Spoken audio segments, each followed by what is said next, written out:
Hey folks, welcome back. We're looking at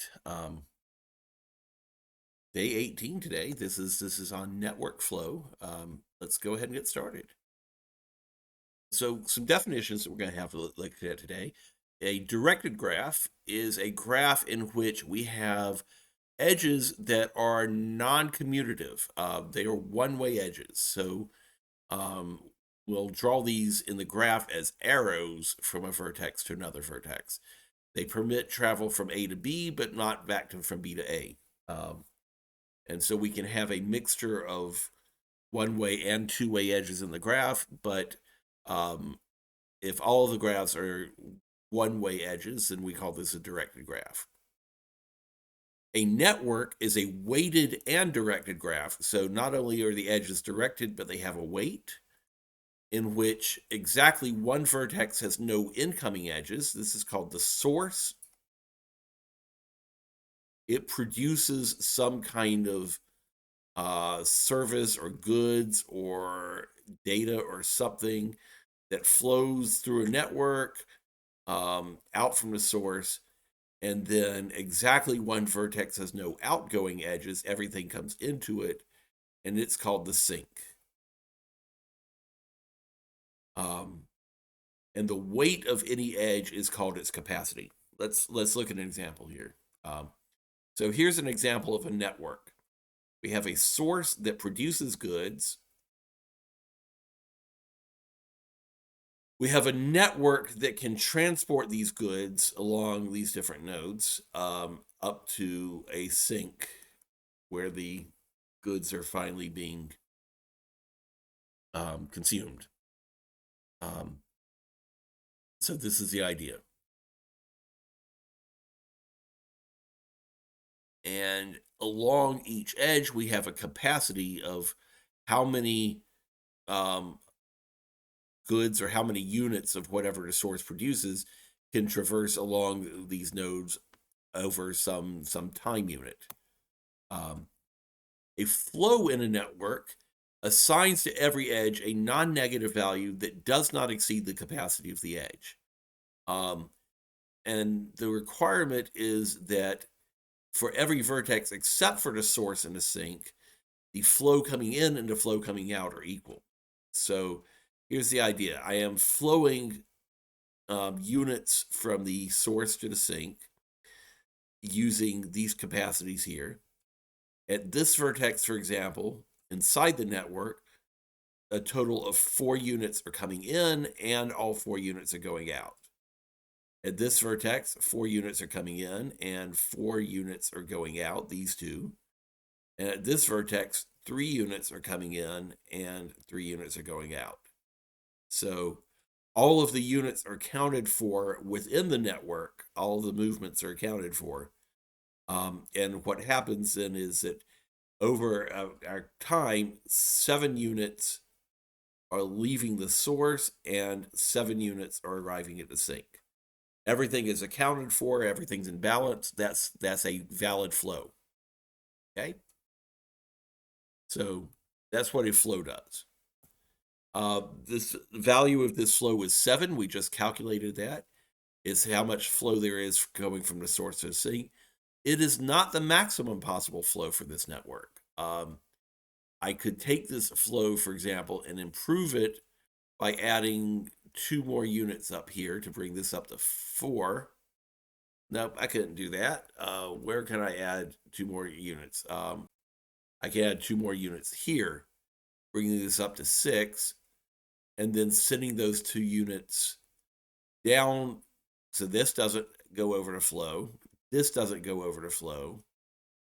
And then we can get 9 instead of 7 for the value of the flow. Um, in fact, we could improve this even more by bringing this up to 3 and then this up to 7. Um, and I think that might max things out. But anyway, maybe not. We might be able to squeeze 1 more unit somewhere. So we would like to have an algorithm to find the maximal flow in a network. This is called the Ford-Fulkerson algorithm. It doesn't show up in our book. There are sources online for the algorithm. The John Dossi textbook has this algorithm described pretty well, but we'll describe it here in these notes here. So let's move on. So the algorithm initializes the flow by setting every edge equal to 0. So that makes the entire network flow equal to 0. And then we search the network for a path from the source to the sink. And the path that we're searching for has to obey these two rules. Either it travels forwards on edges that are not full, or it travels backwards on edges that are not empty, and it must have at least one forward edge. So at least one piece of good has to move forward. So, so we're going to allow for us to work backwards along an arrow, but the arrow has to have something to push back against. It cannot be empty if we do that. So we search the network for any path we can find that satisfies these conditions. If we find a path in step 2, we compute what's called the bottleneck capacity of the path. And it is the narrowest part of the path. It is the minimum unused capacity of any forward edge or the minimum used capacity of any backwards edge. And then what we will do is we will add that bottleneck capacity to every forward edge, subtract it from every backwards edge, add the bottleneck capacity to the total flow. And then what we do is, if we found the path in step 2, we return back to step 2 and search for a new path. But if we can't find any path in step 2, then we have reached maximum capacity. So what we're searching for is a path from the source to the sink. There are all sorts of different kinds of search algorithms that you might want to consider, but we wanted to go starting from the source, look for a path from the sink that satisfies these rules. Okay? So let's try this example here. We would like to find the maximum flow we can from the source to the sink. All right. So we search for a path. Well, we begin by assigning 0 to all the edges and letting it bear flow. Sorry, that's our first step. Then we search for a path that gets us from the source to the sink. So we found this path here. It only includes forward edges. We're not doing any backwards edges, and none of them are full because we set everything to 0. So then we look for the bottleneck capacity, and this edge has a capacity of 10. This edge has a capacity of 8. This edge has a capacity of 10. So the 8 is going to be the capacity that limits how much we can transmit along this path. And so since 8 is their limiting value, we will add the bottleneck capacity to every forward edge and to the total flow. So I'll increase this path by 8, increase this edge by 8, increase this edge by 8. Now the total flow across the network is 8. Okay, so now we're going to try this again. Look for another path from the source to the sink. So we found one down here, going down the bottom. We need for the edges not to be full. None of these edges are full. This one has some flow over it, but it's not completely full yet. And so we found a path that works. So then we look for the bottleneck capacity. I have a capacity of 10 more units along this edge, 9 more units along this edge, but only 2 units along this edge. I've already used up 8 of the 10 units in the capacity along this edge, so this is going to be my bottleneck. I can only add 2 more units to the flow along this edge. Well, I will go ahead and add those 2 units, and that increases my total flow now from 8 to 10. So every time we identify a path, we are able to increase the total flow. All right, so let's keep going. Let's try to find another path from the source to the sink. This time I want to show you a path that has a backwards edge in it. So remember, forward edges can't be full, backwards edges can't be empty. So this my path here goes from the source over to here. This edge is not full. Forwards to here, this edge is not full. Backwards along this edge is not empty. And then forward and then forward. Okay. Now we have this is a one-way edge. We can't really travel backwards along the edge. So bear with me, and as we work through this step, I'll explain what's really happening along this edge. Okay. So we determined the bottleneck capacity. So we have 8 more units that can go along this edge, 7 more that can go along this edge. The bottleneck capacity when we're working backwards is how many units we can subtract.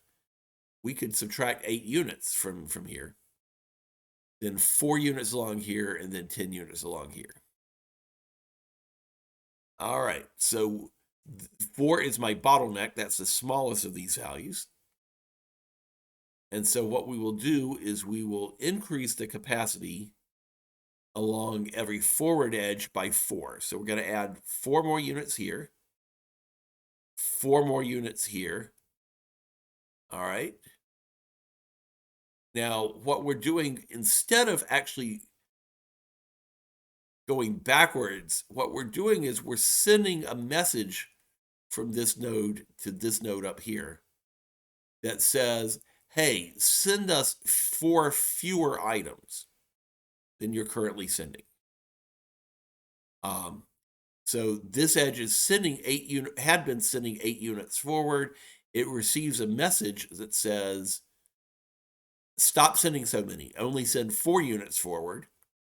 And now that there are 4 units fewer coming into this node from this edge, the 4 units that are coming in from this edge can go out along this edge without having to change anything here.